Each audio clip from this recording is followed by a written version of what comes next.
Bueno, muy buenas tardes a todos y todas. Gracias por acompañarnos en esta actividad, en el día de hoy, que tiene un doble objetivo. Por un lado, darle la bienvenida a los y las estudiantes de la 16ª Corte del Diploma Superior en Desarrollo, Políticas Públicas e Integración Regional, del área de Estado y Políticas Públicas. Bueno, queremos agradecerle a nuestros estudiantes por haber elegido esta propuesta y bueno, para seguir con su formación académica. Y por otro lado, queremos presentar el documento de trabajo que también hemos impulsado desde el diploma, que se titula Desafíos para la Política Exterior Argentina y la Integración Regional en el escenario post-pandemia, y que es el fruto de un trabajo conjunto que hemos realizado gracias a los valiosos aportes de los autores y autoras, muchos de los cuales nos están acompañando en el día de hoy. Y voy a tratar de no extenderme mucho en esta introducción, pero sí quisiera compartir con ustedes cuál ha sido la motivación que impulsó este trabajo, y en segundo lugar, por supuesto, agradecer a todos aquellos y aquellas que hicieron posible la realización del mismo. En cuanto a la motivación, como todos y todas recordarán y tendrán muy presente, desde principios del año 2020, cuando la pandemia del COVID se hizo presente en todo el mundo, además de la crisis que desató, asistimos a un periodo de importantes acontecimientos que fueron trastocando tanto el orden internacional como regional y nacional. Y fue a mediados del año pasado que este proyecto comenzó a tomar forma, cuando a partir de numerosas charlas e intercambios que mantuvimos con el director del área de Estado de Políticas Públicas, Daniel García Delgado, nos convencimos que sería una buena oportunidad para intentar imaginar cómo sería el día después de la pandemia, o al menos bueno, intentar imaginar un escenario de cierta normalidad. Nos parecía importante interpelarnos sobre los desafíos y oportunidades que entendíamos que se abrían para nuestro país y para la región a partir de ese contexto. Y cuando hablamos con Leticia sobre los temas que serían importantes abordar, pensamos que sería bueno llevar a cabo ese ejercicio de imaginar los rumbos posibles en un mediano y largo plazo sobre el análisis de dos ejes. En primer término, el curso que podría o debería tomar la política exterior argentina en función de una inserción internacional más autónoma, y la necesidad de reactivar y consolidar las iniciativas de integración regional, especialmente en América del Sur. Entendimos que al menos desde la visión argentina estos dos ejes eran fundamentales para pensar una estrategia a largo plazo que nos permita proyectar nuestros intereses y objetivos de desarrollo en un escenario para nada sencillo, y que, como si yo fuera poco, los últimos meses se ha complejizado aún más a partir del conflicto entre Rusia y Ucrania, que se encuentra en pleno desarrollo. De esta manera surgió el proyecto del documento de trabajo, que terminaría haciéndose realidad cuando fuimos invitando a cada uno de los autores y autoras que creímos que compartían esas mismas inquietudes y quienes felizmente aceptaron sumarse a este proyecto. Y en esta introducción, donde bueno, la idea un poco era contarles cómo surgió este documento de trabajo, también he mencionado algunos y algunas protagonistas que, como dije, hicieron posible la realización de este trabajo, y a quienes quisiéramos agradecerles por su apoyo y acompañamiento. En primer lugar, mi agradecimiento al director del área de Estado y Políticas Públicas, Daniel García Delgado, por impulsar y estimular este proyecto en particular, y por apoyar el espacio que ocupa el diploma, desde donde siempre buscamos visibilizar la temática de la integración regional y su importancia estratégica para nuestro país y para la región. En segundo lugar, quiero agradecerle a mi coequiper, a Leticia González, que en cuanto le propuse esta idea, no dudó ni un minuto en subirse al barco, y bueno, aquí estamos, ¿no? Y también quiero agradecer a mis compañeros y compañeras de área por su apoyo, en particular a Cristina Ruiz del Ferrier y Alejandro Casalis por acompañar este proyecto desde un primer momento. También a Matías, que nos ha asistido en cada uno de los requerimientos que hemos hecho, y de hecho es quien nos está asistiendo en esta jornada en la videoconferencia. Finalmente queremos hacer un agradecimiento y una mención muy especial, y en esto también sumo a Leti, a cada uno de los autores y autoras que forman parte de esta publicación y que quiero mencionar a cada uno de ellos. En el orden que aparecen en el documento de trabajo: Daniel García Delgado, Martín Burgos, María Cecilia Míguez, Alejandro Simonov, Luciana Giotto, Amílcar Salas Oroño, Oscar Laborde, Rosana Survalle, Mariana Vázquez, Daniela Perrota, Nora Pérez Bichich, Hugo Barsky, Daniel Almarc, Amanda Barrenengoa y Mariano Nascone. Gracias a cada uno y cada una de ustedes, y nuestro agradecimiento, porque sin su compromiso, generosidad y calidad profesional este trabajo no hubiera sido posible. Y para culminar esta introducción, podemos decirle que al finalizar este documento de trabajo, tal como lo mencionamos en la introducción del mismo, son más los interrogantes que las respuestas que podemos ofrecer, pero aún así creemos que en el mismo encontrarán algunas pistas para reflexionar sobre estos dos ejes, y sobre todo las líneas propositivas que esbozan los autores y autoras con el fin de imaginar el mejor escenario pospandemia posible para nuestro país y para la región. Y antes de dar lugar a la presentación de este panel, le cedo la palabra a mi compañera Leticia González. Leti. Muchas gracias, Ale. Yo no voy a leer y voy a hacer solo un breve aporte, además de todo lo que dijo Ale, y de nuestro agradecimiento enorme a Daniel por darnos el espacio dentro del área para este documento de trabajo, y también para todo lo que yo me sigo sumándome al programa como docente hace mucho tiempo. Bueno, el espacio que tienen estos temas en el área, la verdad es súper importante. Por supuesto agradezco también a los autores y a las autoras, pero especialmente quiero agradecerle a Alejandra por haberme invitado a participar en esta aventura, que fue así, una aventura. Como dijo, yo no dudé un minuto, pero después me agarré la cabeza y dije, ay, ¿dónde me metí? Pero ha sido un placer recorrer todo este camino con Ale, que no solo siempre me abre la puerta para expresar mis ideas y para acompañarla, sino que también me impulsa y me enseña un montón. Así que muchas gracias, Ale. Y bueno, muchas gracias también a los autores y a las autoras. Como decía Ale, este ejercicio también ha sido un poco de pensar desde donde nosotros siempre, o desde donde ellos siempre escriben y reflexionan sobre la realidad actual, pero también imaginarnos, aunque sea un futuro cercano posible. Y ese esfuerzo para nosotros ha sido muy importante y creemos que se ha reflejado con creces en el documento, así que por supuesto los vamos a invitar a todos y a todas a leerlo, a recorrerlo, y nuevamente les agradezco a todos por estar aquí, sobre todo a los autores y a las autoras. Nada más. Bueno, gracias, Leti. Les quiero contar que ya está compartido en el chat, no sé si lo han visto, el link desde el cual pueden acceder directamente a partir de hoy. A partir de hoy está disponible el documento de trabajo. Después les vamos a compartir, cuando finalice el panel, la tapa del documento de trabajo para que lo conozcan, lo vamos a presentar en sociedad. Pero bueno, ya está el link disponible desde el cual pueden acceder y descargarlo entonces.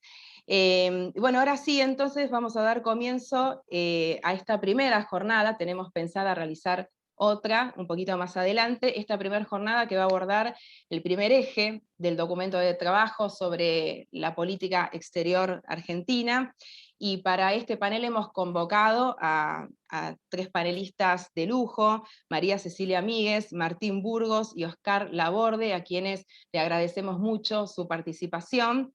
Y bueno, de esta forma entonces damos comienzo a este panel. Le vamos a dar la palabra al director del área de Estudio de Políticas Públicas, Daniel García Delgado, quien tendrá a cargo la presentación, y quien además abre el documento de trabajo con el artículo Argentina en una región en disputa, el desafío de concretar un modelo de desarrollo sostenible. Así que Daniel, todo suyo. Gracias, Alejandra.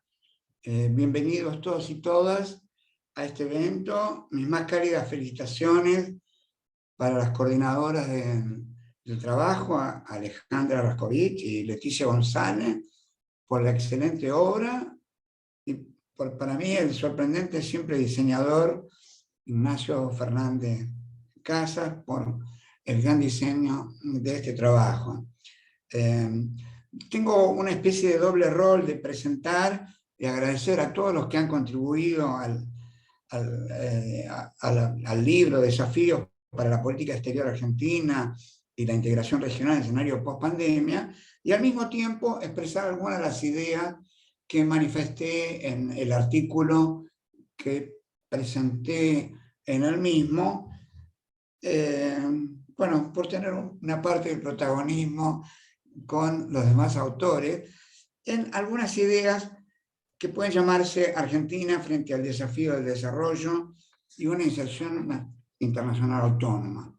Voy a tratar de ser breve para no superponer demasiado estos dos roles. ¿Se escucha? ¿Se escucha bien? ¿Hola? ¿Sí? Ok.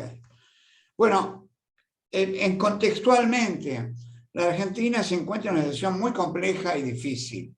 No es difícil pensar que está dentro de una región que está disputada por Estados Unidos y China. Es una región en disputa geopolíticamente. Es una región que está en una recuperación post-pandémica, y como decíamos, nosotros teníamos todo cifrado en la post-pandemia. A la post-pandemia también le vino otro cisne negro, que es los efectos de la guerra de Ucrania, comerciales, geopolíticos, etc. Los primeros efectos del acuerdo con el FMI y también lo que se observa es la conflictividad sobre el rumbo elegido dentro del mismo oficialismo.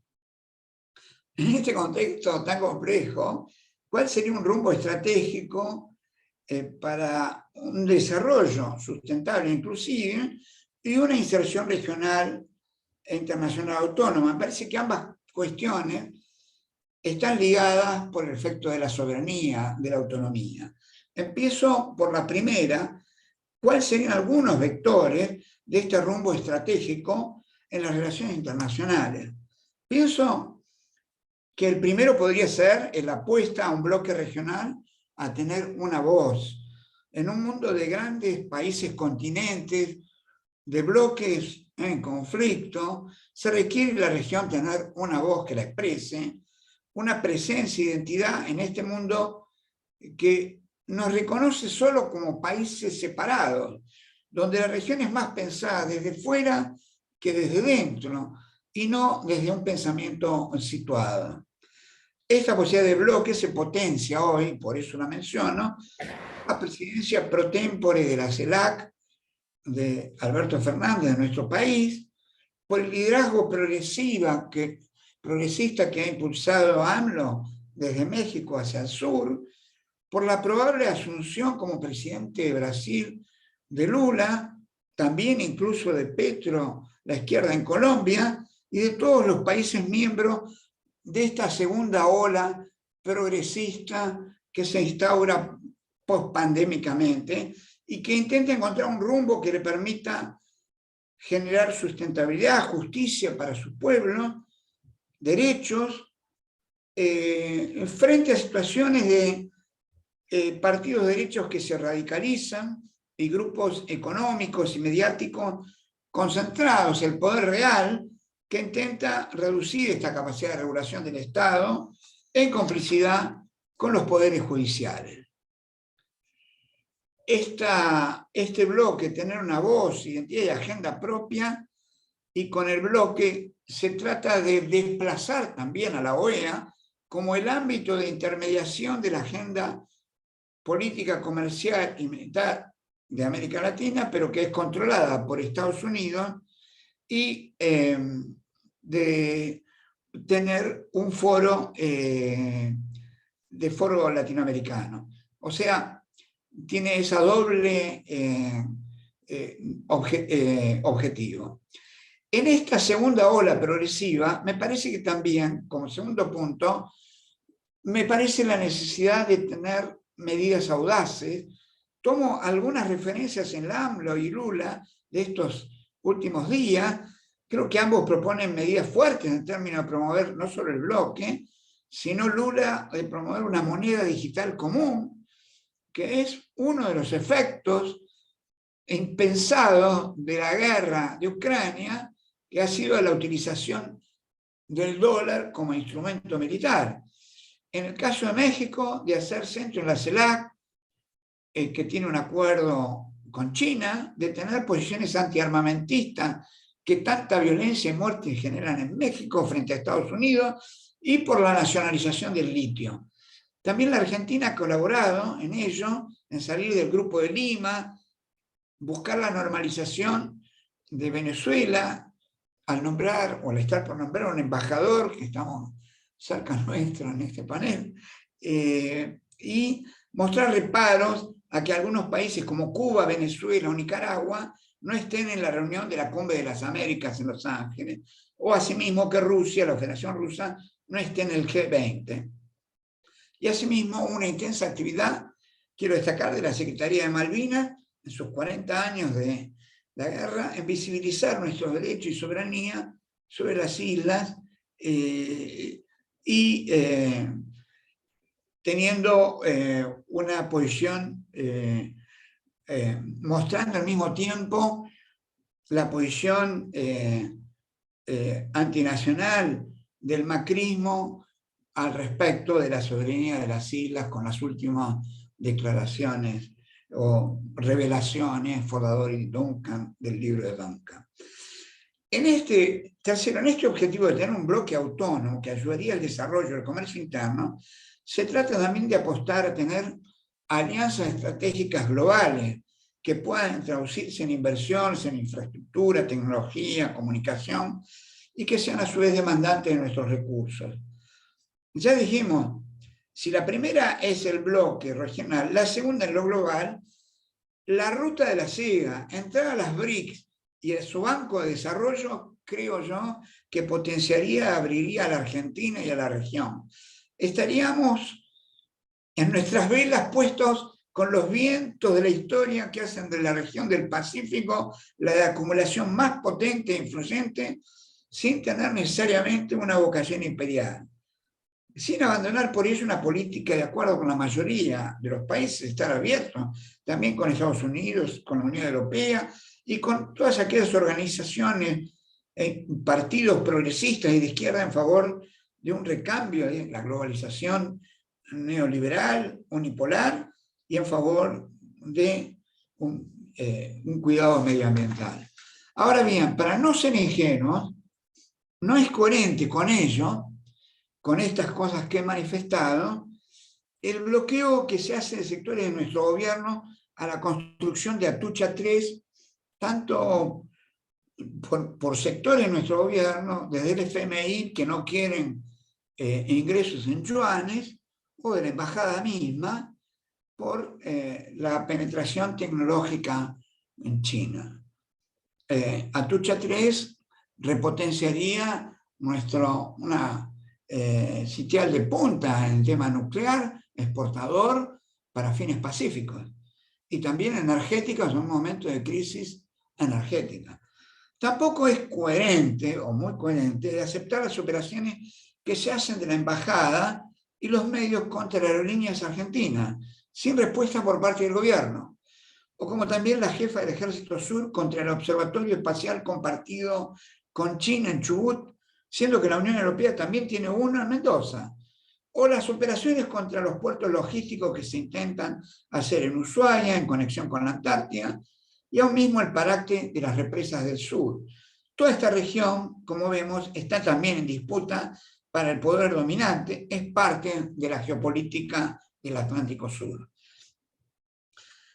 Esto muestra la necesidad de una visión estratégica del conflicto global en que estamos inmersos y que se está produciendo en este momento en el mundo, y que, por un lado, un conflicto sistémico, como se ha definido el de Estados Unidos contra China, es su enemigo sistémico, y donde la guerra híbrida entre Ucrania y Rusia, en que está involucrada también la OTAN de alguna forma, nos afecta a todos, y donde todos están perdiendo, forma parte de una lucha por el poder global, por el formato de la globalización futura.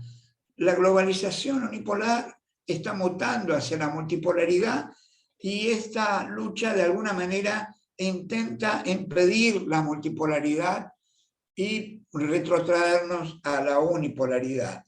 O sea, si esta globalización va a tener nuevamente una forma de hegemónica, unipolar, del liderazgo occidental de Estados Unidos con la subordinación de la Unión Europea, o se irá hacia un mundo multipolar, hacia la diversidad, y donde la multilateralidad debe servir para encarar en conjunto y más solidariamente un set de problemas que afectan la seguridad global. Me refiero al cambio climático, la desigualdad creciente entre los países y en los países, las migraciones, la seguridad alimentaria, el predominio del poder financiero y corporativo mediático sobre los estados y la reformulación de organizaciones multilaterales que ya están obsoletas y que son las que se hicieron en la posguerra, en Bretton Woods, incluyendo las Naciones Unidas.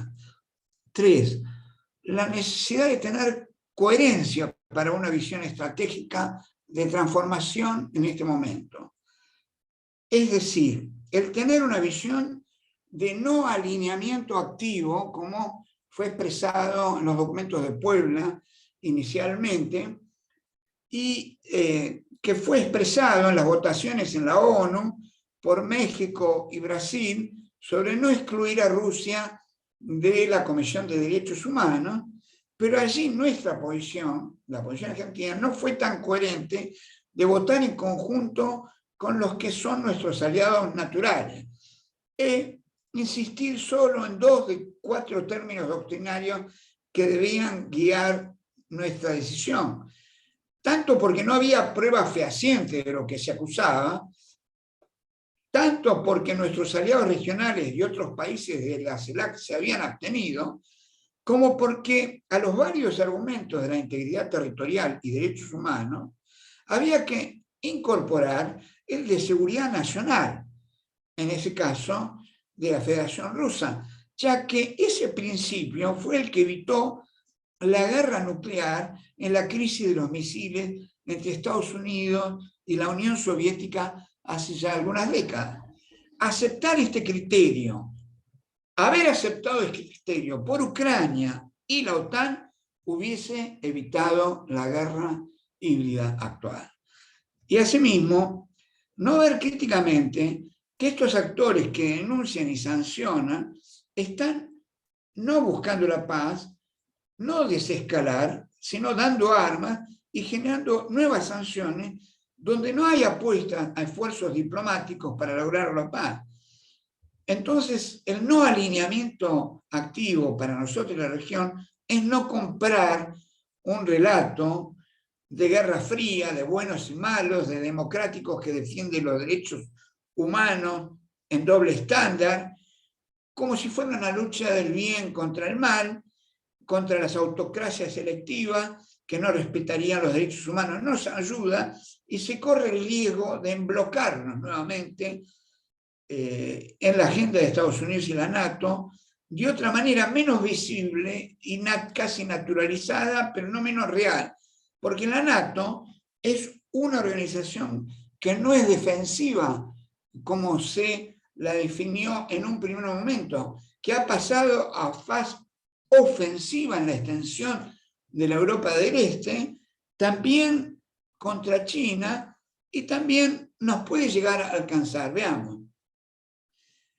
Porque esto afecta a situaciones de soberanía de largo tiempo. A los 40 años de Malvinas, su soberanía de nuestra parte del Atlántico Sur y la condición bicontinental de nuestro país con la Antártida están siendo puestas en cuestionamiento, amenazadas con la nuclearización de Malvinas por Gran Bretaña y la OTAN, que apuntan a los recursos petroleros, pesqueros y mineros. En ese sentido necesitamos de todas las fuerzas regionales y aún de Sudáfrica para defender el Atlántico Sur, un Atlántico Sur desmilitarizado, desnuclearizado y gestionado ambientalmente en favor de todos y particularmente de América Latina. También esto de la soberanía y de la autonomía abarca nuestros puertos ribereños en un conflicto que no tiene solo 30 años de vida, que sería el tiempo de las privatizaciones del menemismo de la hidrovía, porque lleva ya más de un siglo y medio desde la batalla de Obligado, el acceso privado a nuestros principales ríos, y que sigue sin resolverse bien en favor de nuestro país, porque la hidrovía une a puertos privados por donde pasa la mayoría de la riqueza de nuestras exportaciones agropecuarias, y que como tales, por ser puertos privados, no pueden ser controlados por el Estado Nacional, no tiene balanza, no se sabe qué sale, qué entra, o que privilegian además el puerto de Montevideo para no pagar impuestos. El presupuesto de Guzmán no incorpora el canal Magdalena, que sería la lógica dirección a la salida al mar, perdiendo así la oportunidad también, como la hacer de Vicentín, una empresa pública para introducirnos en el corazón de la producción agroalimentaria. No es coherente con el concepto de autonomía que pensamos para nuestro país. No es un problema de moderación ni de diálogo, no. Es un problema de intereses estratégicos a defender por el Estado frente a un mercado guiado por transnacionales concentradas y desigualitarias que subordinan también a nuestros pequeños y medianos productores. Finalmente, y haciendo este vínculo de soberanía en la inserción internacional y en el modelo de desarrollo, podemos decir que el acuerdo realizado con el FMI por nuestro gobierno no es coherente con un país autónomo. Un acuerdo que debió haber sido negociado sobre la base de que esa deuda se trataba de un fraude y de violaciones institucionales del fondo para hacerlo, y que en todo caso debió contar con más actores, con elementos jurídicos, participación de sectores del pueblo y los partidos, y no aceptar finalmente el mismo como se lo presentó, elaborado por un grupo chico, tecnocrático, con promesas incumplidas y bajo el chantaje de esto o el default. Chantaje que ahora estaremos sometidos cada 3 meses, y particularmente en el 2023, que es el año electoral, que en donde no se hace lo que quiere el fondo, no soltarán la mano como han hecho en otras oportunidades. Por último, para no ser tan críticos, podemos decir que la autonomía también es recuperable. No se pierde para siempre, requiere lucha y persistencia. La iniciativa del Senado para que los que fugaron capitales de la deuda, que si no el pueblo tiene que pagar, paguen por la misma, es también recuperar justicia social y autonomía económica. También la iniciativa de ganancias indebidas o extraordinarias del Ejecutivo. También recuperar las luchas por la democratización de la justicia, de los movimientos sociales, de los derechos humanos, por una justicia distributiva, de los movimientos de la economía popular y de algunos sindicatos, de la democracia en las calles, de la economía del cuidado y de la moratoria jubilatoria que también el movimiento de género está impulsando, y evitar la separación entre las élites políticas y la sociedad civil y la desafección con la democracia. Pero también para recuperar ahora las consecuencias comerciales de la guerra de Ucrania, una posición de aprovechamiento de las oportunidades que este cambio de las placas tectónicas que se está produciendo en el actual contexto, el hecho de ser un país productor de alimentos y de energía y minería debe ser trabajado con criterios de soberanía y justicia. Para tener un ejemplo, o 3 ejemplos, el litio no es para regalar a bajo tasa o cánones que vienen de la época también del menemismo, el carbonato de litio a granel, sino para hacer las celdas, las baterías, los autos y la electromovilidad. Donde pueden entrar empresas privadas. El petróleo, el gas de Vaca Muerta y del sur de Tierra del Fuego no es para inversiones que derivan todas las ganancias a las casas matrices del exterior. Es para que todo esto sea regulado y permita distribución de tecnología dentro, desarrollo de pymes y regulación ambiental para beneficio de las poblaciones y del federalismo. Lo mismo que los alimentos. No es para que 4 empresas se queden con la crema del negocio y con la comida de los argentinos. Si no advertimos esto a tiempo, puede ser muy negativo esta injusticia distributiva y del precio de los alimentos que pone salarios y además de la situación de un fenómeno que pone salarios por debajo de la pobreza y donde nuestro pueblo fue siempre resiliente a modelo de exportar con bajos salarios, de concentración del ingreso y desigualdad, pero también el peligro de una derecha que quiere retomar a capturar el Estado. Termino. Perdón, Daniel, 2 minutitos. No, menos.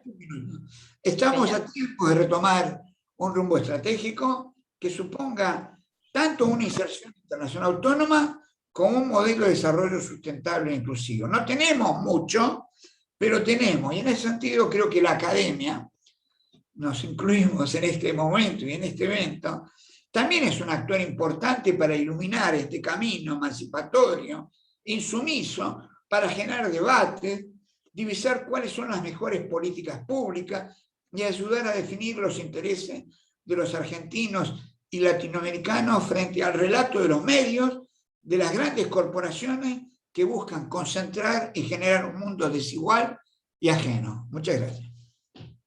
Fue menos de 2 minutos. Muchas gracias, Daniel. Bueno, muchas gracias por la presentación. Ahora sí vamos a dar lugar al panel, entonces, después de la presentación de Daniel. Vamos a hacer un pequeño cambio, dado que Oscar Laborde se tiene que retirar en un ratito, así que vamos a comenzar el panel por Oscar. Leti, te dejo. Voy a presentarlo entonces a Oscar, es vicepresidente del Parlasur y director del Instituto de Estudios Económicos de América Latina, de la CTA. Fue diputado de la provincia de Buenos Aires entre 1997 y 1999, fue intendente de Avellaneda hasta el año 2003 y vicepresidente de los Cascos Blancos. En 2008 fue designado embajador plenipotenciario por Cristina Fernández de Kirchner y coordinador del Consejo Consultivo de la Sociedad Civil en la Cancillería Argentina hasta el 2015. Y nos va a presentar su artículo que se titula La región de cara a un escenario de reconfiguración global. Muchas gracias, Leticia, por la presentación. Gracias, Alejandra y a la Flaxo por la idea. Esta idea de pensar en este momento tan complejo. Y no atarnos a temas anteriores y tratar de encontrar respuestas demasiado rígidas, porque me da la impresión que en este momento es un momento de búsqueda, ¿no? Acá se dijo, me gusta el nombre del panel, pero claro, habría que agregar que este desafío de esta política exterior, de acuerdo a como lo presentaba el profesor García Delgado, y es la idea de los autores, es en caso de un gobierno popular que lleva adelante esta política exterior, ¿no?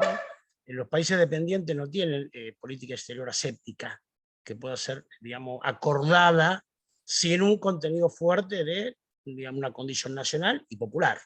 Nacional en el sentido de tratar de distanciarnos de los poderes centrales, y popular porque al interior de ese modelo nacional tenemos que buscar, digamos, el avance, la recuperación de derechos de los que menos tienen, ¿no?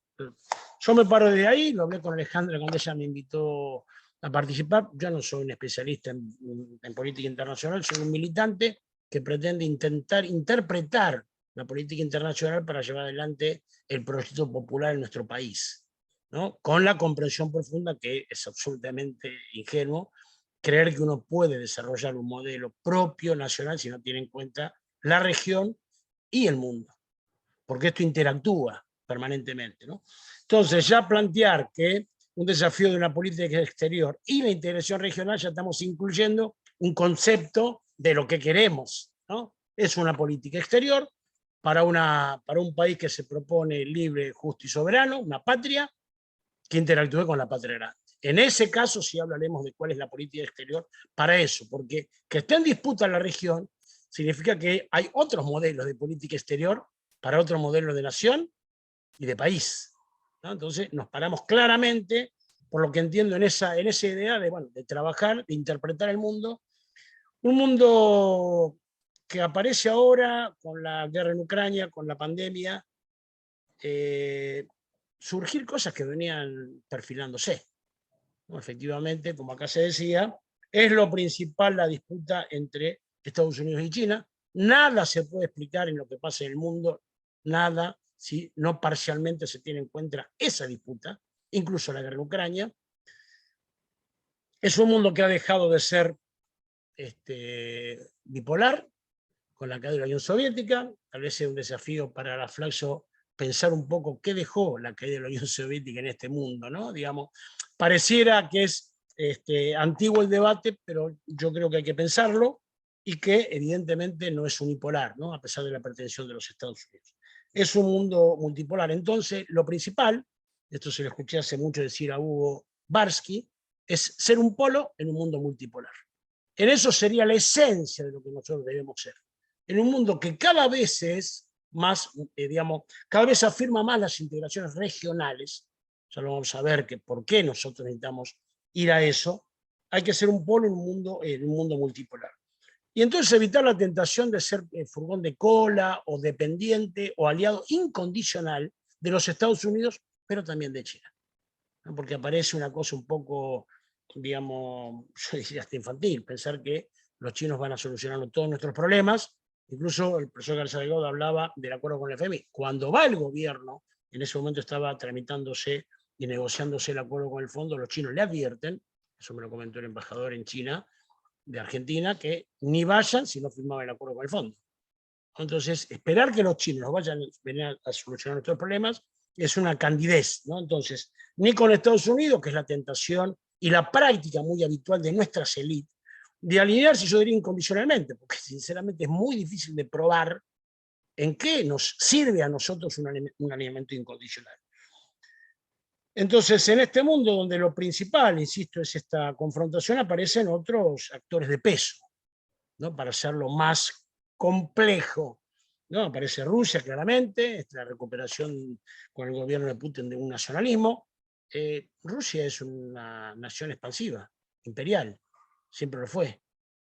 Por eso hay que tener cuidado con la idea de que los enemigos de mi enemigo son mis amigos, ¿no? Hay que tener un equilibrio ahí. Está claro que está defendiéndose de alguna forma un avance hacia el este, como dijo el canciller de China, solamente a esta idea de que la OTAN se extienda hacia el este no solamente ha traído más seguridad a Europa, sino todo lo contrario, sino que ha sembrado la semilla de la guerra. Pero naturalmente Rusia, con el zar, con la Rusia de la Unión Soviética y con Putin, tiene una idea expansiva.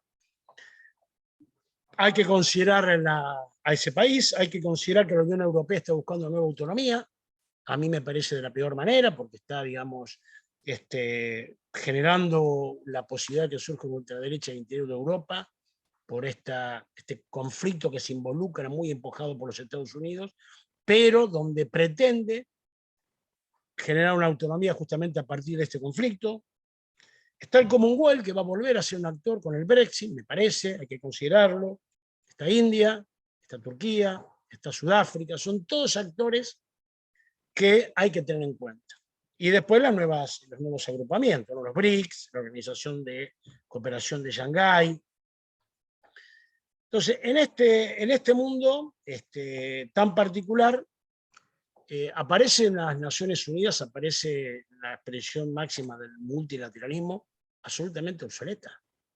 Las Naciones Unidas es un actor insignificante en esta puja que se da militarmente en Ucrania, pero geopolíticamente, un actor insignificante. Por lo cual hay que plantear más que nunca, en general, por supuesto el Consejo de Seguridad, hay que replantearse el Consejo de Seguridad y los atributos que tiene, y el propio funcionamiento de las Naciones Unidas. Hay que ser audaz en este momento tan particular porque es muy obvio que la acción de Guterres y todo lo hecho por las Naciones Unidas en los últimos años efectivamente es testimonial, ¿no? Decorativo. Yo diría por el veto cruzado que se produce dentro del Consejo de Seguridad. Entonces, en este mundo, donde no me quiero explayar, ya se habló aquí, ¿cómo estamos nosotros? También en América Latina hay una disputa. Una disputa, me parece, entre un modelo exportador de commodities, que no tenga en cuenta la distribución al interior de nuestro país. Nuevamente, las élites dominantes en asociación con el imperio, con los Estados Unidos, en este caso, en desmedro de nuestro pueblo, y un proyecto que está pujando con ese, por eso es esa disputa, un proyecto productivo e integracionista, ¿no? Desarrollista, productivo e integracionista, donde concibe, no podría haber el desarrollo de un país, aunque sea el Brasil el más grande, si no es concebido como una articulación dentro de la región. Y eso es lo que está en disputa, ¿no? También entre los que quieren alinearse con los Estados Unidos, y aunque pocos quieren alinearse incondicionalmente con China. De vuelta, hay que hacer un esfuerzo de imaginación, de generosidad, de voluntad para poder gestar ese polo en un mundo multipolar y ser un actor. América probó en los 2000 que pudo ser un polo en un mundo multipolar. Lo probó, ¿no? Lo probó y nunca fue tan virtuoso el momento de la región como esos años. No solamente la prosperidad económica, digamos, de los países, sino en la baja de la pobreza, de la suba del empleo. Entonces el esfuerzo de recuperar eso, ¿no? Y eso se demostró, acá se hablaba de la audacia que hay que tener, la audacia demostrada en el Novalalca. Eso sí fue un gesto muy fuerte, no solamente, digamos, de un gesto antiimperialista vacío, sino fue una acción, una determinación que nos posibilitó toda una cantidad de desarrollo que se generó en la integración y se expresó, ¿no? Creció el Mercosur, con la incorporación de Venezuela, y creció el comercio interregión. Se creó el UNASUR, una cosa única, porque no había habido hasta ese momento nadie, había, por temor, ¿no?, a la represalia de los Estados Unidos, pensado que los países de Sudamérica, que es un subcontinente muy particular, muy característico, con idiomas comprensibles, los presidentes nunca se habían visto. Y la creación de la CELAC, y hay que salir a la disputa, sí, tiene una confrontación con la OEA, ¿por qué no? Porque no es lo mismo, a pesar que estemos en el mismo continente americano, la historia, los intereses que tiene Canadá y Estados Unidos con lo que tiene Guatemala, Argentina y Bolivia.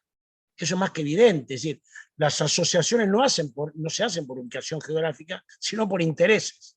Entonces está claro que los intereses de los latinoamericanos y caribeños tienen que agruparse, porque no son claramente los mismos que los Estados Unidos y la OEA, lo que expresa es el interés de los Estados Unidos. Hubo una contraofensiva fuerte por un desgaste, por errores, y uno de los errores fue justamente no ser consecuente con la integración. Yo diría, si algunas autocríticas evidentemente tienen que hacerse el gobierno anterior de Cristina Fernández de Kirchner, el que culminó el 2015, es, junto con el de Dilma en Brasil, no haber sido lo suficiente consecuente con la integración y no tratar de crear nuevas acciones para incentivar más la integración.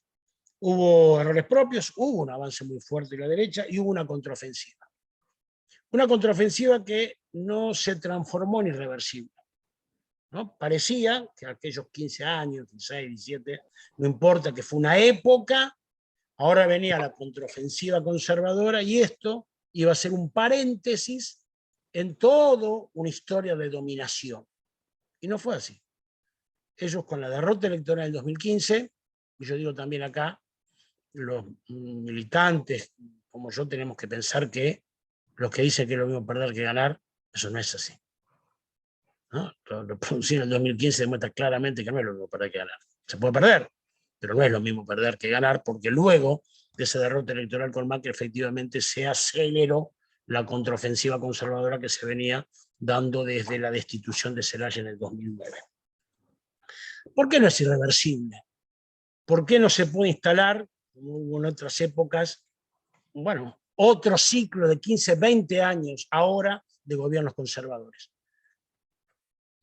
Porque estos no son los 90, ¿no? Porque hay un grado de conciencia mayor, porque los logros adquiridos en los gobiernos populares de los 2000 dejan su enseñanza, es una historia reciente, ¿no? Es una historia de recordar cómo nos fue hace no tanto, es lo que permite que Lula pueda volver, es lo que permite que el Frente de Todos, al cual yo pertenezco, haya ganado, es lo que permite que luego de un año vuelva el MAS en Bolivia, ese recuerdo reciente.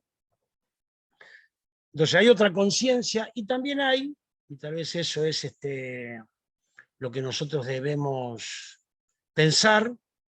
En el neoliberalismo hay una falta de un horizonte de época.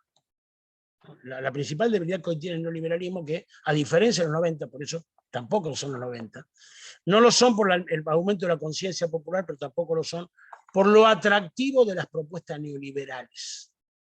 Son parecidas a las anteriores: achicamiento del Estado, ¿no? Digamos, flexibilización laboral, emprendedurismo. Entonces eso ya se probó que no va. Entonces hay ahí un agotamiento y una falta de un horizonte de época fuerte. Por eso los que proponen otro horizonte de época distópico, si se quiere, como Milei, y la derecha europea, tienen su atractivo, ¿no? Porque efectivamente es otro horizonte de un país que nos podrá parecer injusto, cruel, digamos, distópico, insisto, pero es un horizonte de época. Y acá quiero decir que al movimiento popular también le está faltando eso. De la misma forma que el liberalismo le falta plantar, como tú supo tener los 90 con eficiencia, con virtuosidad, un horizonte de época, al movimiento popular está también faltando plantar un horizonte de época. Esta idea bueno, cuál es se habla del segundo capítulo, dicen algunos, se habla, como García Linera habla, del que si nos detenemos retrocedemos. Bueno, ¿cuál será el nuevo paradigma que nos proponemos? No, porque este es un momento de victorias cortas y derrotas cortas, ¿no? Eso es una época extraña donde no alcanza a estabilizarse una tendencia irreversible. Es decir, hay un golpe de Estado en Bolivia y al año vuelve el MAS, con más votos de los que salió.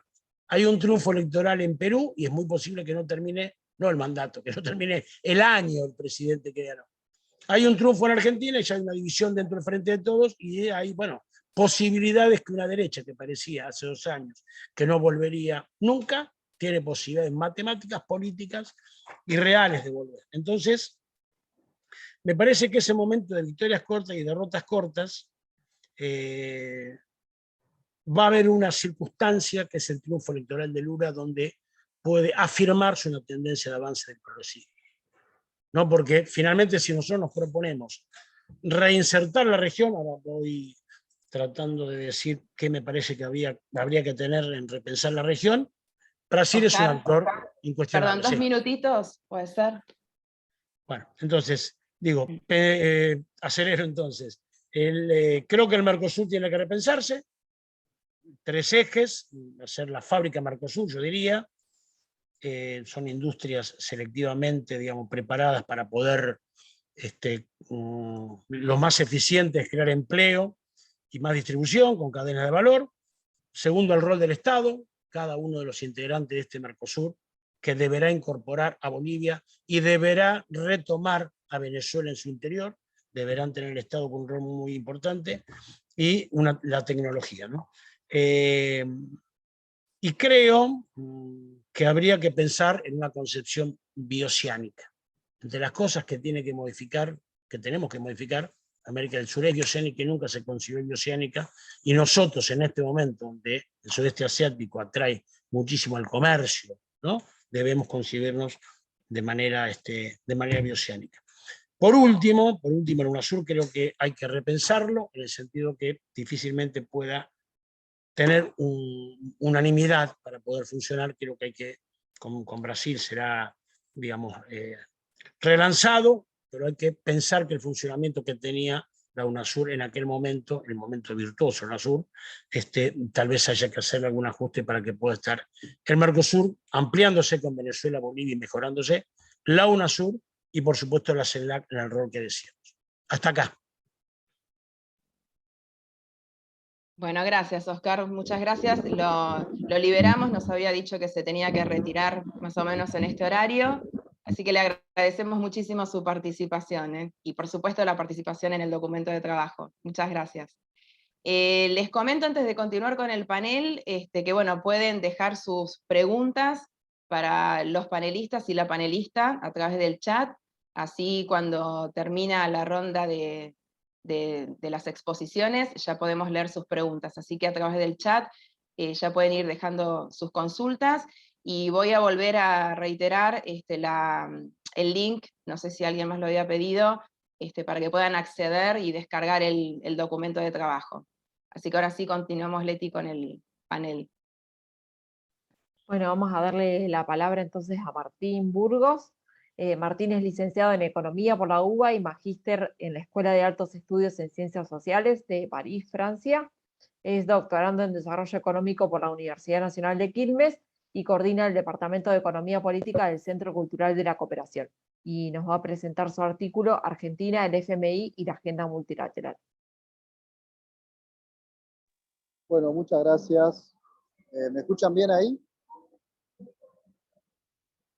Se escucha Sí, bien. perfecto. Perfecto. Bueno, pues me agarró esta charla en la Feria del Libro, así que, bueno, un paso obligado me parece para muchos de nosotros. Entonces, bueno, me parece muy linda Feria del Libro, se ha dicho de paso, y qué bien que podamos volver a la presencialidad, y ojalá se pueda hacer en otro momento estas charlas libres. Voy a hablar del documento, efectivamente, del proceso de escritura del documento. Pues, evidentemente, yo hablé del FMI, yo creo que terminé entregando el artículo a principio de año, antes de que se terminara de cerrar el acuerdo, lo cual generaba una duda, obviamente, bastante importante respecto de cómo eso podía llegar a... Es un poco futurismo, ¿no? Un poco cómo eso podía llegar a salir impreso, pero por suerte, bueno, al centrarme en cuestiones más bien estructurales de lo que estaba ocurriendo y insertar esa coyuntura de la negociación del FMI con Argentina, de Argentina con el FMI, en esa estructura, me parece que bueno, salió bastante bien. La cuestión es que, bueno, hay dos temas, digamos. A mí me gustó mucho lo que escribió, lo que dijo Daniel García Delgado. Y yo creo que muchos compartimos ese sentimiento, ¿no? De que estamos regidos por instituciones que ya están bastante desfasadas respecto de lo que está ocurriendo en la economía a nivel global. Son instituciones de Bretton Woods. Bueno, yo me centré en particular en el FMI, que sabemos que salen de Bretton Woods directamente, y la OMC, la Organización Mundial del Comercio, que deriva en verdad del GATT, que el GATT sí, como organización de liberación de las tarifas y de los aranceles, es directamente fruto de la negociación de Bretton Woods. Y el mundo cambió muchísimo en este siglo XXI, obviamente está lo que dijo Oscar, hay muchos países de lo que se llamaba en su momento el tercer mundo, ¿no? Que han crecido enormemente, no solo en América Latina, sino también en todo lo que es la parte asiática, y que están totalmente subrepresentados, sobre todo en el FMI, ¿no? Me parece que ahí hay varias cosas. Por un lado, la cuestión de la OMC, organización de libre comercio, típica que surgió en los años dorados del neoliberalismo durante los años 90 y que tenía como función principal asegurarle mercados a los países europeos y Estados Unidos, sobre todo mercados hacia los países, bueno, del tercer mundo, países en desarrollo, como se los empezó a llamar institucionalmente desde entonces, y también los países de la ex Unión Soviética, el bloque del Este y China, obviamente. Si bien Rusia no es parte de la OMC, digamos, todos los países que fueron parte de los bloques del Este ingresaron, y China lo hizo en el 2001.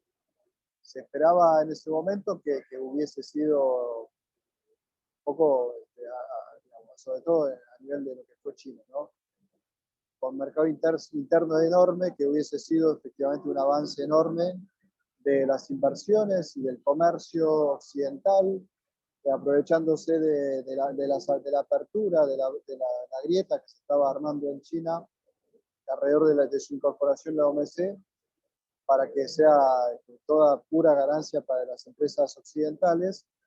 Y lo que nos dimos cuenta rápidamente, que en verdad China estaba empezando a surfear sobre la ola neoliberal, y en verdad utilizando esas carabelas con las cuales habían traído los conquistadores hasta las costas de Asia, ¿no?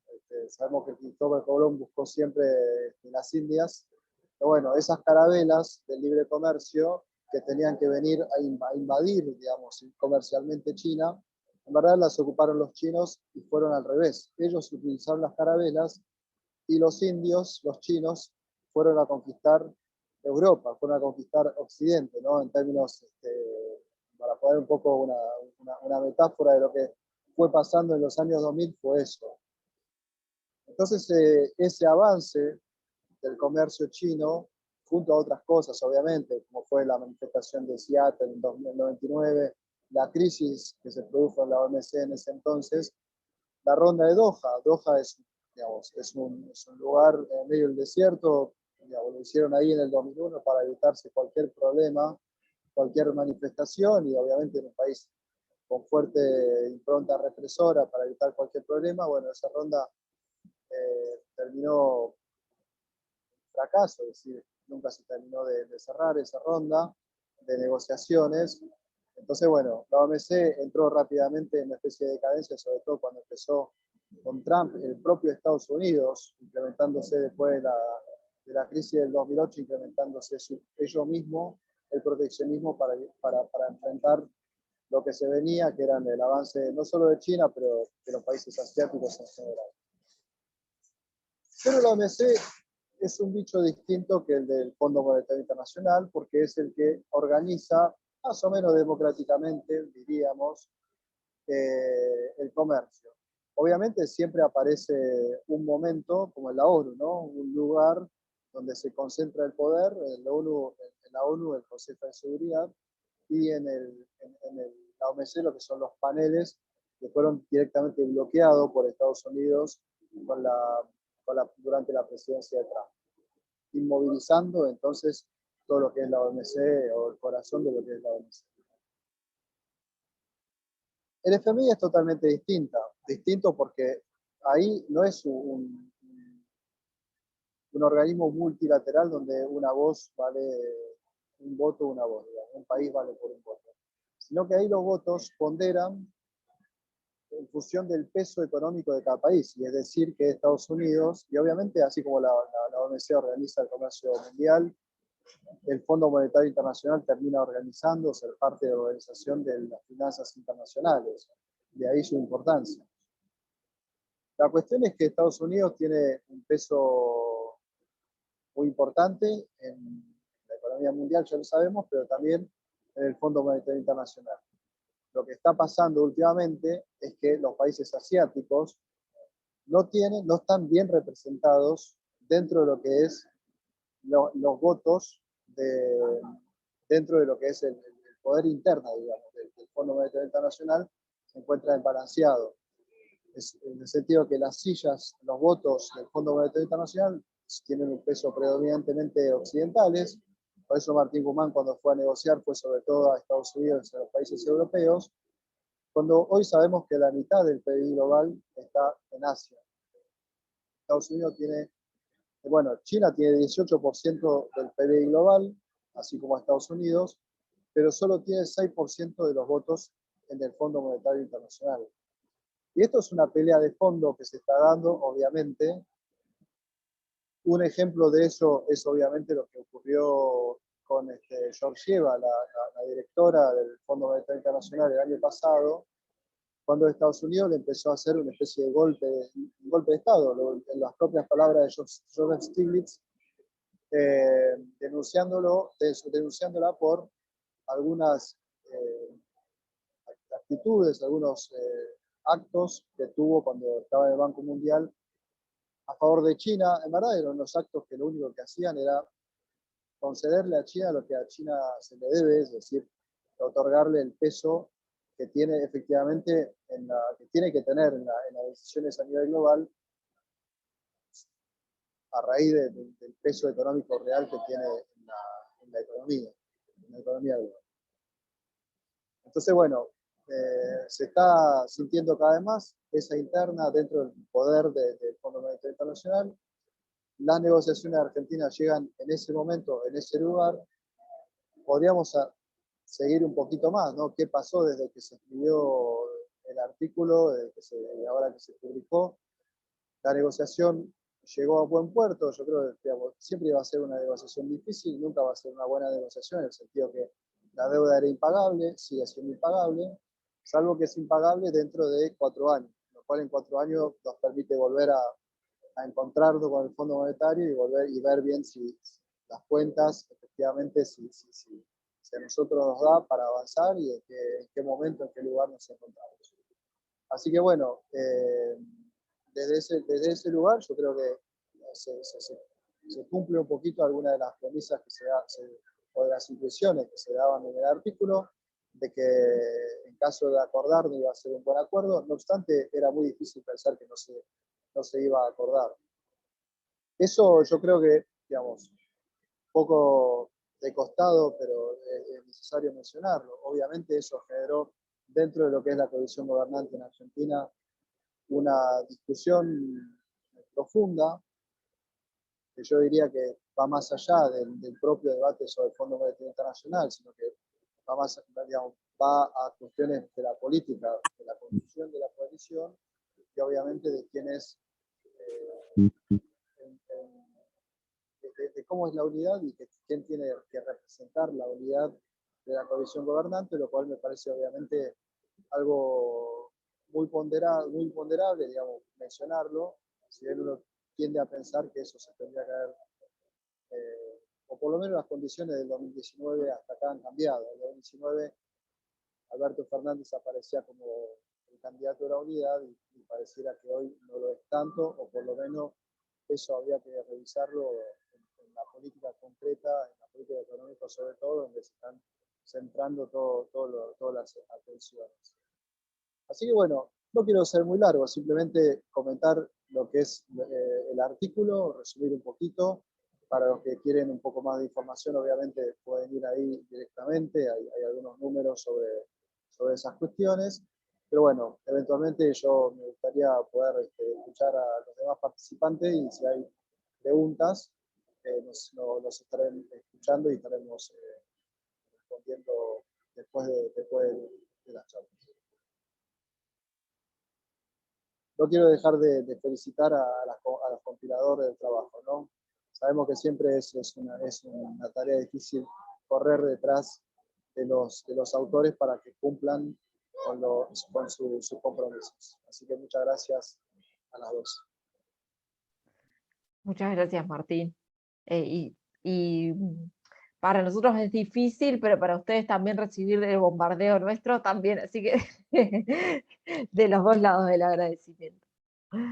Bueno, entonces, si te parece, Ale, le doy la palabra a Cecilia. María Cecilia Míguez es politóloga, es especialista en historia económica y de las políticas económicas y doctora en ciencias sociales por la UBA. Es investigadora adjunta de CONICET con sede en el Instituto de Investigaciones en Historia Económica y Social.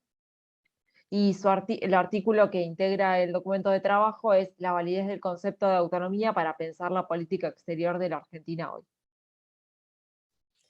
Bueno, primero voy a empezar, como siempre, agradeciendo la invitación, porque siempre para mí es un gran placer estar en los eventos de este área de Flaxo.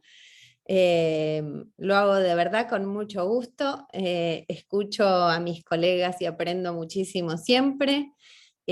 Así que eso en primer lugar, gracias a Daniel, que es quien dirige el área y me tiene en cuenta en sus invitaciones. Y especialmente agradecerles a ustedes dos que han sido las artífices de este hermoso documento, que como ya les dije antes, realmente me parece que quedó muy interesante, amplio, porque también me parece que es lindo hacer a veces artículos cortos. Uno siempre se queda con ganas, ¿no? Uno sigue escribiendo, mete, pero la obligación de hacer algo más corto también tiene que ver con atender un poco a los y las lectoras y hacer más un salpicado de temas.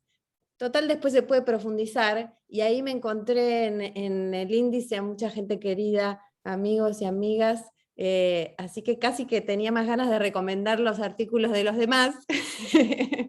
Bueno, leí cosas muy interesantes, entre ellas la de Mariana Vázquez, que ahí anda por ahí, también el de mi amigo Amílcar Salas Oroño, gente que quiero y respeto mucho. Así que invito a los y las participantes a leer el documento, que está genial. Y es un gran esfuerzo seguir produciendo cosas de calidad, etcétera. Y lo mismo entiendo este diploma, que como he dicho alguna vez y quiero repetir, me parece súper interesante que desde el área de Estado se le dé tanta importancia a la política exterior, que había quedado en muchos ámbitos ajena, ¿no? Creo que a propósito, por supuesto, ¿no? Porque quedaba en el Estado, las políticas de Estado, y se hablaba de la educación, la salud, ¿no? Como las políticas sociales, de asistencia.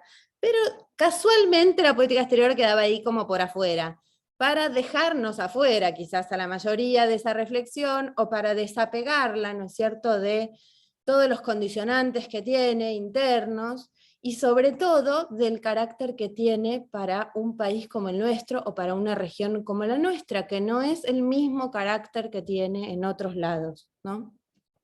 Y acá es donde, por eso el trabajo que me encargaron tiene que ver justamente con la reflexión sobre el concepto de autonomía, y en eso yo creo que hay que reivindicarlo sin ser aburridos o aburridas en eso, es decir, sin reiterar cosas que están remanidas. ¿Y con eso qué quiero decir? Sin ser tautológicos, ¿no?, en lo que estamos planteando, en esto de que a veces nos encontramos entre un público amigo diciendo tenemos que ser autónomos porque es importante ser autónomos y porque hay que hacerlo para ser autónomos, digamos. Nos encontramos en nuestra propia, de lo que estamos convencidos y convencidas, pero es importante que convenzamos más gente. en un momento donde las batallas de ideas son importantes, siempre lo son, pero a veces hay que ir algunos pasos hacia atrás. Lamentablemente, incluso en lo que hace a conquistas democráticas de la región, tenemos que ir en algunos pasos más atrás. Y para pensar que es importante defender a la región como espacio natural, dicho natural en el menos natural de los sentidos, para defender ese espacio regional hay que dar algunos pasos para atrás, porque es importante reconstruir de dónde surge esa idea de la autonomía, que tiene una historia y que yo creo que es justamente una narrativa subyacente suramericana o latinoamericana.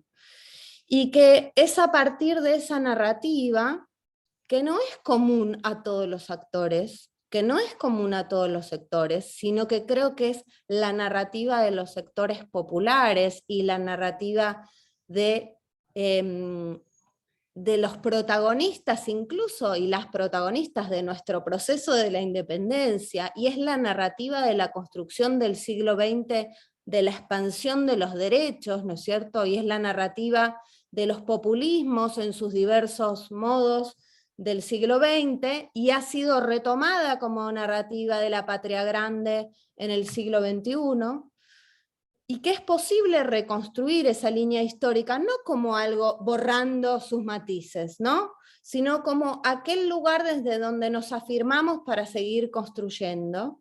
Y esa idea de lo que subyace, creo que tiene valor en el sentido, cuando decimos, porque acá se dijo varias veces, bueno, es posible volver, es posible recuperar algunos elementos, ¿no es cierto?, creo que justamente lo que hace fuerte esa idea es que casi que nos sobreviene en distintos contextos políticos como algo históricamente relevante, ¿no? Es como Benjamin dice, nos ponemos los ropajes, ¿no es cierto?, de generaciones anteriores, ¿no? De alguna manera es así, hay algo en la idea de nación americana que tiene que ver con por qué es posible seguir pensando la autonomía hoy. Y acá nos tenemos que poner a discutir con aquellos que nos han querido encasillar en que la autonomía es aislamiento, la autonomía es atrasada, la autonomía es cerrarse al mundo, ¿no?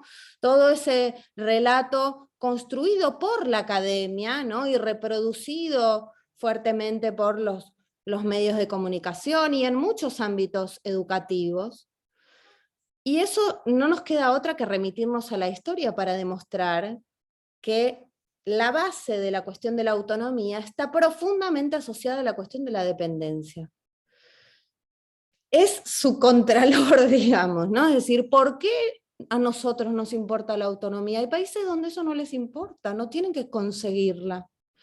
Las naciones americanas la tuvieron que conseguir, nuestro proceso se llama independencia, ¿no? Es decir, nos constituimos como naciones en esa profunda historia. Y en esa profunda historia, el hacernos nuestra identidad está vinculada con recortar la injerencia de otros.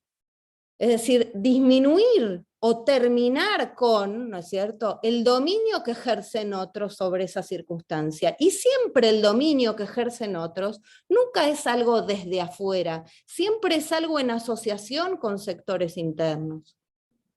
Y la dependencia como fenómeno, luego muy estudiado, ¿no es cierto?, en el siglo XX, por las teorías de la dependencia, por supuesto, con sus matices, sus diferencias, sus distintas versiones, ese fenómeno continúa vigente en la actual etapa de la globalización neoliberal, que hoy parece enfriada, ralentizada, ¿no es cierto?, pero que continúa vigente.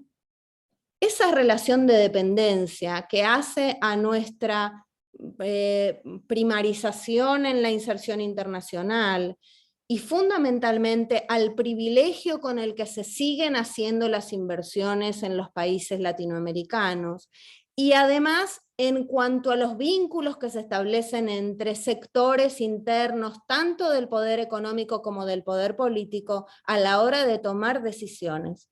Como eso continúa vigente, la demanda por la autonomía también continúa vigente. Y por supuesto que va a cobrar formas diversas de acuerdo con el contexto internacional. Pero que cobre formas diversas no quiere decir que haya que deshacerse de su contenido. ¿Y a qué voy con esto? El derrotero del concepto en los 90, ¿no es cierto?, fundamentalmente en el auge del neoliberalismo, y luego en el inicio de los 2000, fue cambiando. Vieron que casi que los conceptos estos tan contundentes, tan asociados a un momento histórico, de golpe parece que se van diluyendo, ¿no? Como que hay algo de muy típico del neoliberalismo, que fue apropiarse de las palabras, de algún modo. Palabras que para toda una corriente tenían una contundencia fundamental. Incluso podríamos hablar de qué pasó con la palabra república y el uso que se le da, ¿no es cierto?, en términos políticos, y quienes lo utilizan, o lo han utilizado no solamente ahora, pero digo, es un bastión el de la pelea por la palabra. Entonces, como la palabra autonomía estaba difícil, le fueron agregando adjetivos como para hacerla más suave, ¿no? Es como incluso definiendo, se puede ser autonomía de tal manera, autonomía de tal otra. Al final la calificación que le seguía lo que hacía era anular el propio sentido de la autonomía. Entonces un poco la idea del artículo es la de recuperar el sentido original en cuanto a que efectivamente la dependencia sigue vigente. ¿Qué cosas sí pueden pensarse de otro modo? En ese momento en el que surge el concepto de autonomía, está en tensión con el de integración, si bien está asociado desde los inicios, sobre todo en Jaguaribe y Juan Carlos Puig, hay una tensión. ¿Por qué? Porque está pensada la integración como un paso posterior, ¿no es cierto? Es decir, como un instrumento para una autonomía que se da en el plano de lo nacional. Hoy por hoy, creo que ahí tenemos que volver aún más atrás, quizás al origen de nuestras naciones, que sí fue colectivo en términos regionales, porque hoy la autonomía está pensada, la podemos imaginar en el espacio de los pares. Es decir, que es posible que esa autonomía regional sea co-constitutiva, podemos decir, de las autonomías nacionales, es decir, las pueda potenciar en lugar de considerarse, porque al mismo tiempo es una tensión en el sentido de que los procesos de integración implican siempre pérdidas de soberanía en algunos aspectos, ¿no es cierto? Entonces, ¿cómo cómo contemplamos ambas situaciones, ¿no?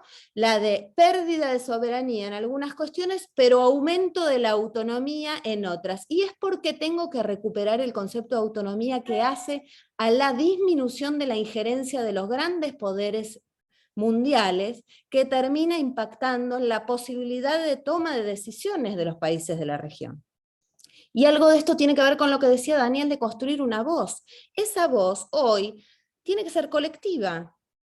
Ahora es muy difícil, ¿por qué? Porque el continente y la región es un país dependiente y disputado, dos palabras que se dijeron acá.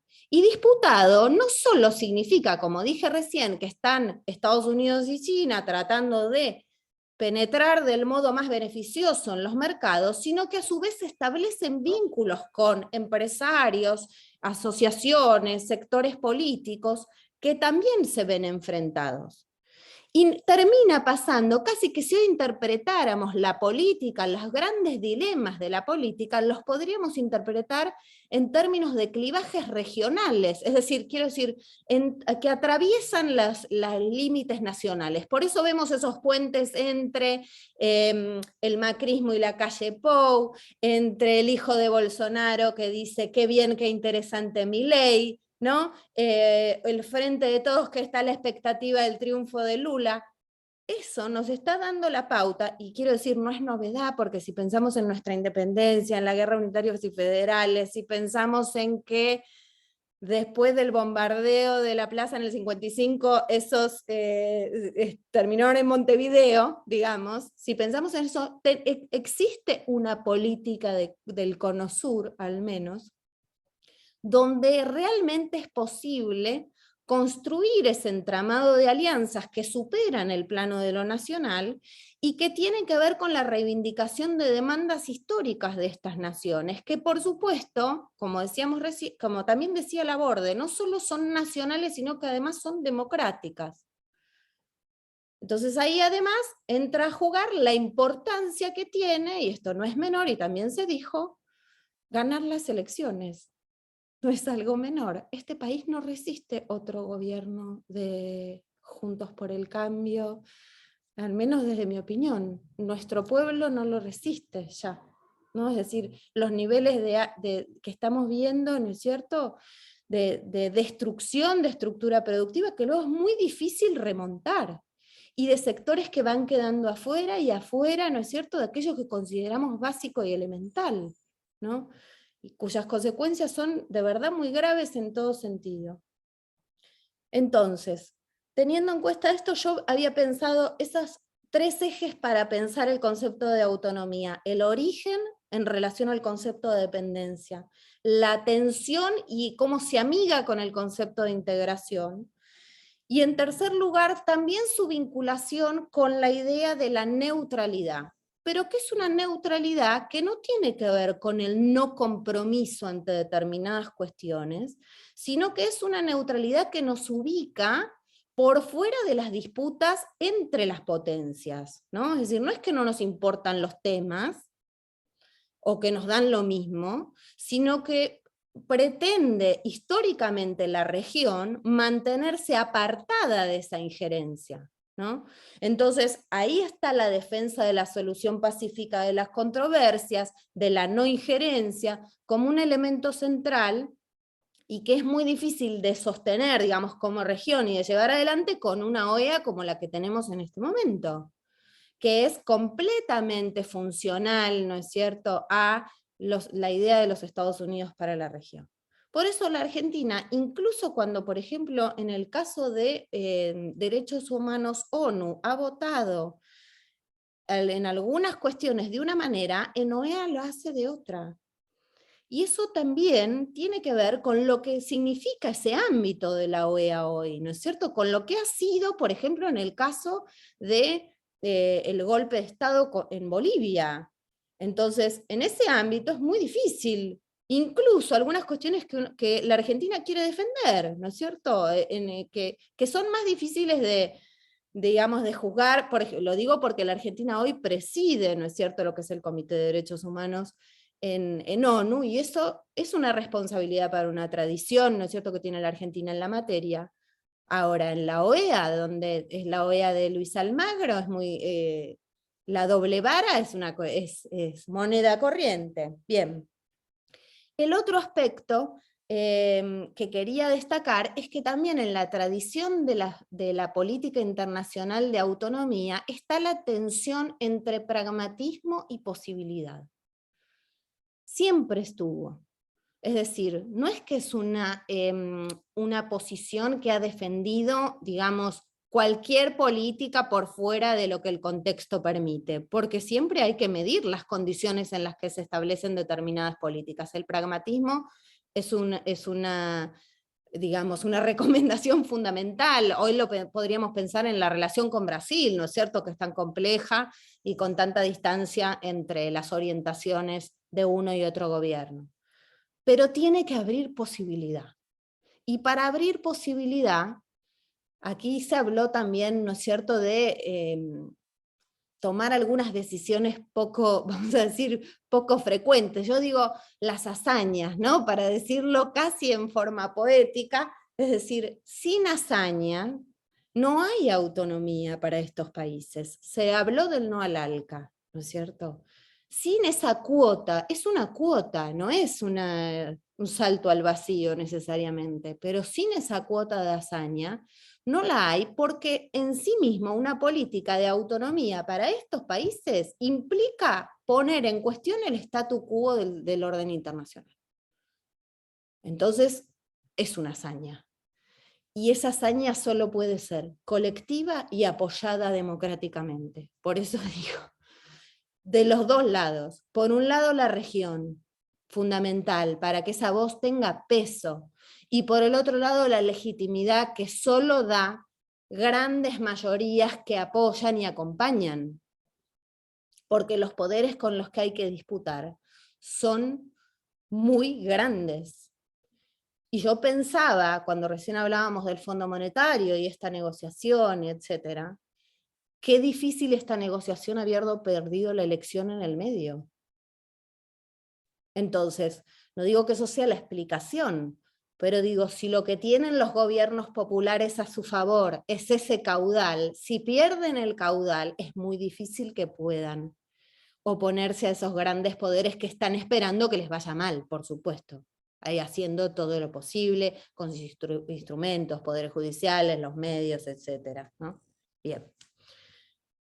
Después el artículo habla un poco de qué es la agenda de la autonomía, y ahí hay una serie de cuestiones básicas que aquí ya se nombraron, pero es un mercado interno ampliado, con economía de base nacional. ¿Eso qué significa? Volvamos a hablar de nacionalizaciones, por favor.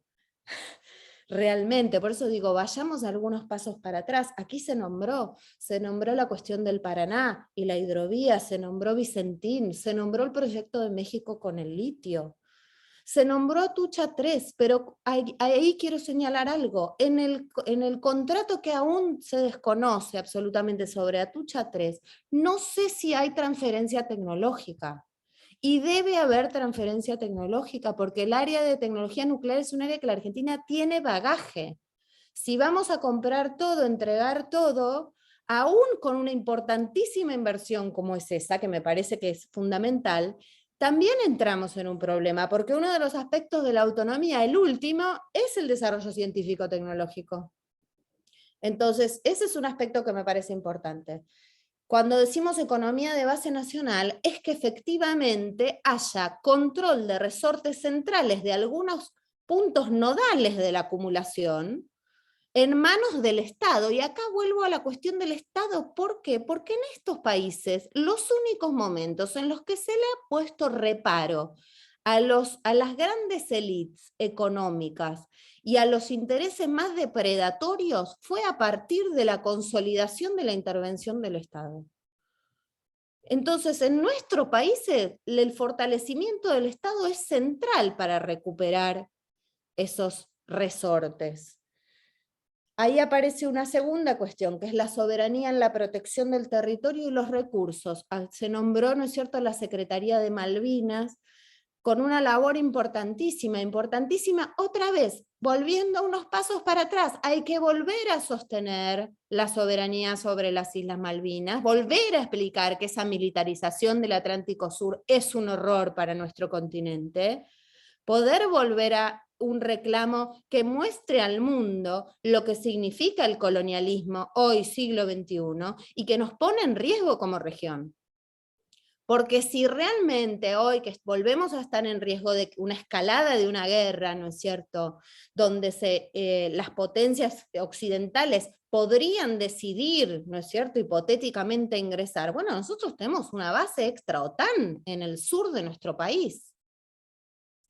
Y al mismo tiempo, también la Argentina hoy tiene falencias para patrullar su mar, el que le pertenece, el que no está disputado, tiene serias falencias para ejercer la soberanía que sí tiene. Y ahí también tiene que haber una decisión política de proteger esos recursos. Por otro Cecilia, lado, sí, 2 minutitos. perfecto.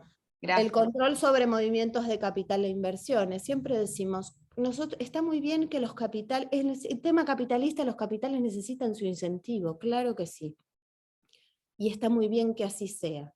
Ahora, la tradición de estas asociaciones dependientes hace que nosotros damos más incentivo de aquellos que garantizan una altísima rentabilidad.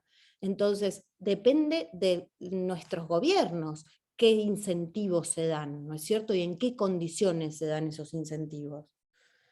Luego las alianzas con los países pares, como ya dijimos, ahí puse una autonomía entre pares, una autonomía horizontal, en el sentido de que es con los pares que es posible construir realmente este tipo de autonomía, y como dije recién, la cuestión del desarrollo científico y tecnológico. Bien, como verán, puedo seguir hablando 5.000 horas y ya no los voy a aburrir más. Pero bueno, espero que les resulte interesante el aporte al documento, que vuelvo a decir, lean los otros artículos que están muy buenos también. Y vuelvo a agradecer. Bueno, gracias, Ceci. Muchas gracias por tus palabras iniciales y bueno, gracias por tu exposición, por tu participación. Y desde ya les decimos a todos y todas las participantes que pueden profundizar justamente leyendo los artículos de las autoras y autores que integran el documento de trabajo. Así que, bueno, si les parece, antes de ir a la ronda de preguntas, yo quisiéramos compartirles para que conozcan, para presentar en sociedad cuál es el documento de trabajo, ya que nosotros lo pusimos en el chat. No sé si, Mati, es posible compartir la tapa como para que todos y todas la conozcan. Ahí estamos. Se los presentamos en sociedad, ya que estamos hablando tanto del documento de trabajo en el que han participado tan destacados autores y autoras, así que bueno, aquí está. Como les decía, ya está disponible desde hoy. Les copiamos el link, ahí en la página del área, les copiamos igualmente el link, y también por supuesto los invitamos a que vean el resto de las publicaciones que tiene el área, que tiene muchísimos documentos de trabajo, la revista del área, así que bueno, también es una buena oportunidad para que vayan recorriendo todas las publicaciones que tiene el área. Así que bueno, antes de ir a una ronda, no sé si hay alguna pregunta, Leti. ¿Habrá ingresado alguna pregunta? Hay una pregunta. Bárbaro. Entonces, antes de empezar, yo simplemente les quería comentar que esta es la primera jornada de la presentación del documento de trabajo, como dije al principio, orientada sobre el primer eje, que es política exterior argentina. Esperemos que dentro de poco tengamos la segunda jornada, que ahí ya va a ahondar sobre el segundo eje, que es integración regional. Nos parecía que era mucho material, que todos los artículos, la verdad, eran muy ricos como para bueno, era demasiado como por una sola jornada, así que decidimos dividirla. Les queríamos comentar eso, porque bueno, pronto vamos a compartir seguramente una segunda jornada. Bueno, ahora sí, vamos entonces a una ronda de preguntas, si les parece. Voy a ir leyendo la que hay, por ahí si a alguien se le ocurre alguna otra la puede ir dejando ahora. Es una pregunta bastante amplia para Cecilia, así que ahí, de otra de nuestras autoras, además, que es de parte de Mariana. Quise, ¿cuál es el vínculo entre autonomía y soberanía, conceptualmente y en perspectiva histórica, y cómo juega la integración regional en esa articulación? Bueno, ahí lo que sucede es que los grandes conceptos, ¿no es cierto?, de soberanía en general están muy atados a la literatura del realismo en términos de las relaciones internacionales, a la literatura de la afirmación del Estado-Nación. Entonces, si asociáramos la cuestión de la soberanía con la idea instrumental de la autonomía, cualquier Estado soberano posee autonomía, por definición, en el sentido de que la capacidad instrumental de tomar decisiones lo transformaría en autónomo. Es muy interesante esa pregunta porque es la primera casi de las objeciones que tiene la literatura que no reivindica este tipo de conceptos, porque dice, a ver, la Argentina es un país soberano, que tiene un gobierno, que toma sus decisiones de manera autónoma. Entonces, si yo me aferro al concepto instrumental de la autonomía y al concepto del realismo, de la soberanía, ya entré en una trampa que no puedo resolver. Es decir, ¿cómo salto la trampa para lo que yo quiero decir? Digamos, por eso yo digo que ese concepto de autonomía tiene una raigambre histórica que está asociado a una reivindicación que hasta incluye a determinados sectores, es decir, no es cualquier cosa. No es porque, a ver, podríamos decir, el gobierno de Mauricio Macri funciona como un gobierno soberano, y si yo me apego a ese sentido instrumental y legalista de la cuestión, y sí, claro que sí. Ahora, si yo me aferro a lo que significa eso, digamos, a cómo condensan la trayectoria histórica latinoamericana en esos conceptos, el sentido va a ser diferente. Es decir, por eso me parece ahí que hay que el rastrear el sentido que tienen esos conceptos en la construcción de determinadas miradas que son políticas, es fundamental para la justificación de por qué reivindicarlos. Porque la literatura de las relaciones internacionales puede decir que todos los estados son autónomos, punto, ya está, es instrumental. Y bueno, yo puedo tener esa autonomía para decidir firmar el memorándum Fodador y Duncan. Eso lo hago con mi soberanía y con mi autonomía decisoria, ¿se entiende? El concepto que nosotros estamos reivindicando acá es un concepto que tiene bagaje histórico y que está vinculado con el de la ruptura de los lazos de la dependencia. Si yo me apegara exclusivamente a ese concepto instrumental de la soberanía y de la autonomía, es contradictorio con el de la integración. Porque claro, es esto que yo digo, yo pierdo soberanía, cedo soberanía en función de un proyecto regional. Es parte, ¿no es cierto?, de la construcción de espacios regionales donde la soberanía pasa a estar en algún ámbito supranacional o regional. Pero vuelvo a decir, es el sentido chiquito de la soberanía. Y por eso yo digo, ¿cómo nos amigamos con la integración y la autonomía? Porque estoy pensando en una autonomía que es más profunda, que es subyacente, y que la puedo conseguir incluso a partir de esa cesión de soberanía. Por eso no es un paso posterior, sino que puede ser pensado como al mismo tiempo, un paso mutuamente necesario. No sé si eso más o menos responde la pregunta para este ámbito. Muchas gracias, Cecilia. ¿Hay alguna otra pregunta? No sé si entra alguna pregunta más. No, no hay ninguna más.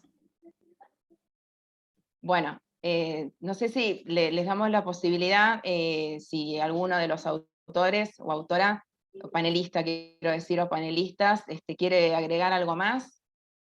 Cecilia, Martín, Daniel, no sé si quieren hacer algún cierre, así ya. Yo creo que le toca a Daniel hacer el cierre. A ver, Daniel. Estás muteado, Daniel.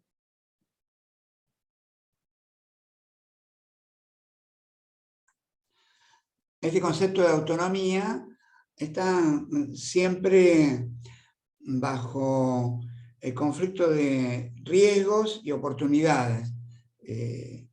Efectivamente, los riesgos existen y una circunstancia tan compleja como la tensión mundial que se produce, tienen unos ciertos riesgos también en el sentido de generar incertidumbre, insatisfacción, observar una asimetría del poder fáctico sobre el poder político estatal, que terminan siendo desencantantes, desilusionantes, y esos son los riesgos que corre nuestro país también y otros países de América Latina frente a esta evidencia de una asimetría de los poderes reales, jurídicos, comunicacionales, económicos y políticos. Al mismo tiempo me parece que la actitud académica debe también resaltar las oportunidades en el sentido de cuáles son las brechas, los caminos que nos van a poder ser más emancipatorios, permitir nuestra insumisión. Es algo que también es parte de la tarea del intelectual y no simplemente a veces hacer una descripción bastante realista de lo que nos pasa. Y por otra parte, reivindico lo que decía Cecilia, en este momento hay como una tensión entre moderación, audacia, entre cierta negociación dialógica entre poderes y épica.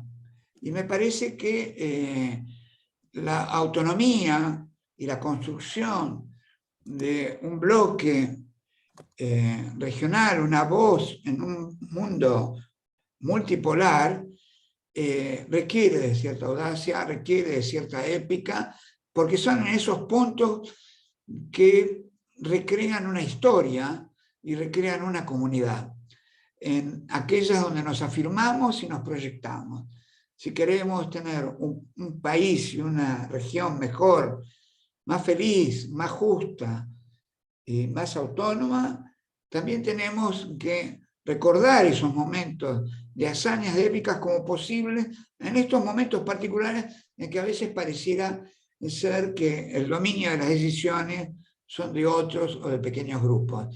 Nada más. Bueno, gracias, Daniel. Diría entonces vamos por esa épica y por esa hazaña, ¿no? Podríamos cerrar. Martín, no sé si querías decir algo, perdón, justo vi que encendiste la cámara, no sé si querías agregar algo, te vi ahí. No, era, bueno, que me pareció muy bueno el panel. Todavía no leí los textos, pero bueno, quería mencionar eso, ¿no? Y bueno, como siempre, un gusto contribuir a lo que hace Flaxo. Bueno, muchas gracias. Y si les parece entonces, bueno, vamos a dejar acá, no quiero dejar de decir nuevamente que les agradecemos muchísimo, bueno, a todos y a todas por su participación, a los y las estudiantes de la nueva corte del diploma que están presentes, y muy especialmente a los autores y autoras, que muchos de ellos, como dije, nos están acompañando. Bueno, la veo a Mariana, la veo a Nora, también estuvo Mariano Nascone presente, Daniela Perrota, bueno, Hugo Barsky, de los que estoy viendo, ¿no? Les agradecemos muchísimo porque se sumaron desde un primer momento a este proyecto y que, como les decíamos, sin ustedes esta obra no hubiera sido posible, así que valió todo el esfuerzo y bueno, esperamos que les guste y esperamos que todos y todas lo lean y bueno, que acompañen con la lectura, ¿no? Así que un agradecimiento, muchísimas gracias y buenas noches para todos y todas. Muchas gracias.